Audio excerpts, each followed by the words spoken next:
मित्रों, बहुत ही जल्द हम हिंदी दिवस मनाने जा रहे हैं। भारत में अभी हिंदी दिवस के साथ साथ अभी हिंदी पखवाड़ा भी चलता है। 15 दिनों का कार्यक्रम पूरे देश में, स्कूलों में, कॉलेजों में, बड़े बड़े हॉल में मनाया जाएगा। मैंने आज से करीबन 20 साल हो गए होंगे जब इसकी शुरुआत की थी कि हिंदी को राष्ट्रभाषा का दर्जा मिलना चाहिए। तो मेरे परम मित्र, जो अब दुनिया में तो नहीं रहे, वेद प्रताप वैदिक जी ने कहा था कि जब तुम राष्ट्रभाषा की बातें करोगे तो हिंदी कमजोर होगी। मैंने कहा, वैदिक साहब, हिंदी कैसे कमजोर हो सकती है? हिंदी कभी कमजोर नहीं हो सकती। क्यों? क्योंकि हिंदी में 2.5 लाख शब्द हैं, अंग्रेजी में तो मात्र 10,000 शब्द हैं। तो हिंदी कैसे कमजोर हो सकती है? हाँ, हिंदी जो बोलने वाले हैं उनको लगना चाहिए कि हां, हम हिंदी भाषी हैं। आज आप सोचिए, भारत के कोने कोने में, हर जगह जहां पर भी आप जाइए, आपको हिंदी बोलने वाले मिल जाएंगे। इंग्लिश बोलने वाले, मैं ये नहीं कहता हूं। हिंदी कभी भी किसी का विरोध नहीं करती। हिंदी अपने आप में ये बोलती है, ये बताती है कि मैं हिंदी हूं। और हिंदी पढ़ोगे तो प्यार बांटोगे, लोगों का दिल जीतोगे। आज मैं आप लोगों के समक्ष एक बात लाना चाहता हूं। हमारे पंत प्रधान नरेंद्र मोदी जी, आप जानते हैं क्यों इतने पॉपुलर हुए? यदि वो केवल गुजरात जानते, क्योंकि गुजरात से आते हैं वो, यदि केवल उनको गुजराती आती तो हम भारतीय क्या उनको समझ पाते?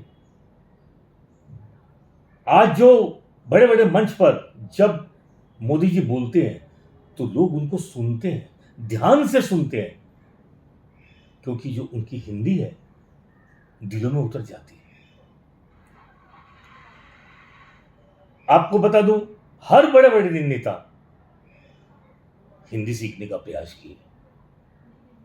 मेरे महाराष्ट्र में बाला साहब ठाकरे, शरद चंद्र जी पवार, ये सब मराठी समुदाय से आते हैं, लेकिन इन्होंने हिंदी सीखी और बड़े बड़े मंचों पर हिंदी में संवाद कर, हिंदी में भाषण देकर लोगों का दिल जीता। हिंदी बोलिए, हिंदी सुनिए, हिंदी समझिए और हिंदी में संवाद करिए। मैं विश्वास दिलाता हूं, एक दिन विश्व की भाषा बनेगी, हिंदी बनेगी। समय जरूर लगेगा। हिंदी जहां थी, आज कहां पर है? जब भारत का संविधान लिखा गया था,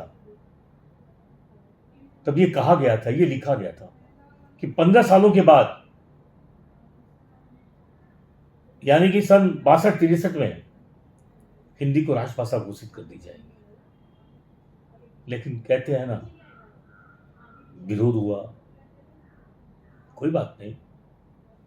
लेकिन आज जहां पर हिंदी है, अपने खिताब से, अपने स्वभाव से, अपनी बातों से, अपनी लिपि से आज वो मुकाम पाया है हिंदी ने, वो रुकेगी नहीं।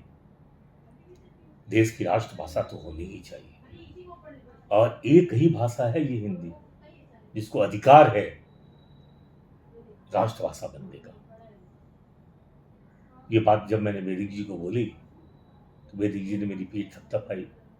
बहुत सुंदर, बहुत सुंदर। मेरे साथ कई मंच साझा किया था वैदिक जी ने। मैं उन्हें विद्वान मानता हूं, मैं अपना उन्हें सम्माननीय गुरु मानता हूं। बहुत, जब भी मुझे कुछ ऐसी बातें मालूम होती थी, समझता था, मैं उनसे राय लेता था और वो राय देते थे। बस मैं इतना ही कहूंगा, हिंदी को राष्ट्रभाषा बनाने के लिए आप सभी मेरा साथ दें और भारत की जितनी भी भाषाएं हैं वो सभी मातृभाषाएं हैं। इसलिए मेरा एक नारा है जो मैंने बहुत वर्षों पहले दिया, पहले मातृभाषा फिर राष्ट्रभाषा हिंदी, लगा दीजिए उस पर बिंदी, तभी तो दुनिया के अंदर अपनी हिंदी सम्मान पाएगी। जय हिंदी, जय भारत।